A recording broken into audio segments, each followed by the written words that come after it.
The interplay of left and right, the duality of human nature and the cosmos, is a thread woven through the fabric of spiritual and religious tradition. In the Christian West, this duality is starkly symbolized by the physical act of prayer itself. We are taught, from childhood, to fold our hands or to make the sign of the cross with the right hand. But what if this seemingly innocuous instruction is the visible remnant of a profound spiritual schism? What if it represents the deliberate suppression of a deeper, more esoteric teaching, a left-hand secret whispered to have been taught by Mary Magdalene herself? To explore this is to step into the realm of Gnostic thought, mystical theology, and sacred symbolism. It is not to rewrite history, but to unearth a layer of spiritual fact that lies buried beneath centuries of dogma. The right hand, across cultures, has been universally associated with power, authority, blessing, and the masculine principle. The Latin word for right hand, dexter, is the root of dexterity, and dexterous, implying skill and correctness. The left hand, sinister, carries a far darker connotation, one of awkwardness, misfortune, and even evil. In the Bible, the sheep are placed at the right hand of God, the goats at the left. This symbolic hierarchy was absorbed and codified by the institutional church. The left-hand secret, as it is understood in esoteric circles, is not a literal teaching about using a particular hand for prayer. It is a metaphor for a path of spiritual knowledge that is intuitive, receptive, and deeply personal, a path associated with the divine feminine. This is where the figure of Mary Magdalene becomes central. In Gnostic Gospels, such as the Gospel of Philip and the Gospel of Mary, Mary Magdalene is portrayed not merely as a reformed prostitute, but as the closest companion and disciple of Jesus, the one who understood his teachings most deeply. She is presented as the apostle to the apostles, a vessel of wisdom that the other male disciples, particularly Peter, struggled to accept. This wisdom was not the public, exoteric teaching for the masses. It was the gnosis, the direct, experiential knowledge of the divine, reserved for the inner circle. The left-hand secret, attributed to Mary, can be understood as this very gnosis.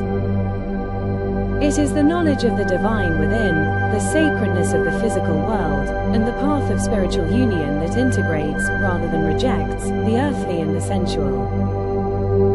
It is the path of the chalice, receiving divine light, as opposed to the path of the blade, projecting divine will. Mary, in this tradition, represents the Sophia, the wisdom of God, who teaches that the kingdom of heaven is not just a future promise, but a present reality spread out upon the earth, though people do not see it. So why would the emerging institutional church, in the centuries after Christ's death, suppress this left-hand, wisdom and mandate prayer with the right? The reasons are complex and multifaceted, rooted in the practical need to build a unified, hierarchical institution. First, there was a necessity for control. The esoteric, personal gnosis taught by a figure like Mary Magdalene is inherently anarchic. If every believer could access divine truth directly, through their own inner experience, the authority of the priesthood, the bishops, and the scriptures themselves would be undermined. By emphasizing the right hand, the hand of authority, of established ritual, of the priestly blessing, the church centralized the flow of divine grace. It became the sole mediator between humanity and God. Second, there was a theological war against the divine feminine. The ancient world was filled with goddess cults and traditions that honored the sacred feminine as a source of wisdom and power. The early church, seeking to distinguish itself and to thrive in a patriarchal Roman society, systematically marginalized these influences. The feminine was associated with the body, with nature, and with the material world, all things the church was teaching its followers to transcend or even despise. Mary Magdalene, the prime candidate for a feminine spiritual authority, was recast as a repentant sinner. Her left hand, wisdom, which celebrated the wholeness of spirit and matter, was a direct threat to the Church's dualistic theology that separated the spiritual, good, right, from the material, corrupt, left. The physical act of prayer with the right hand became a ritualized, unconscious affirmation of this new order. When a believer makes the sign of the cross from forehead to chest, from left shoulder to right, the right hand moves across the body, blessing and sanctifying the left.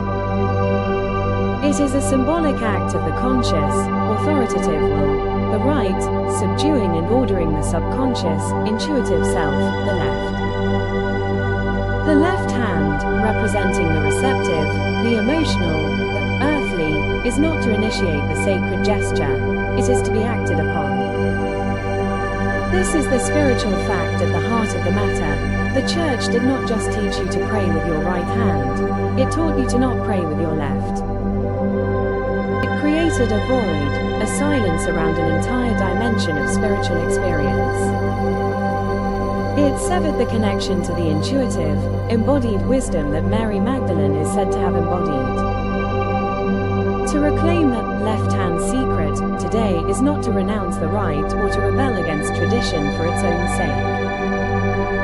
It is to seek a reintegration.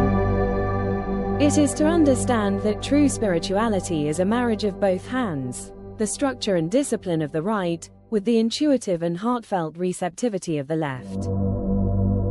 It is to listen for the whispered teachings of Mary Magdalene, not in defiance of Christ, but in a deeper communion with the wholeness of his message, a message that, in its purest form, likely recognized that the kingdom of God resides within us all, accessible not only through the authority of the right, but through the open, receptive heart, symbolized by the left.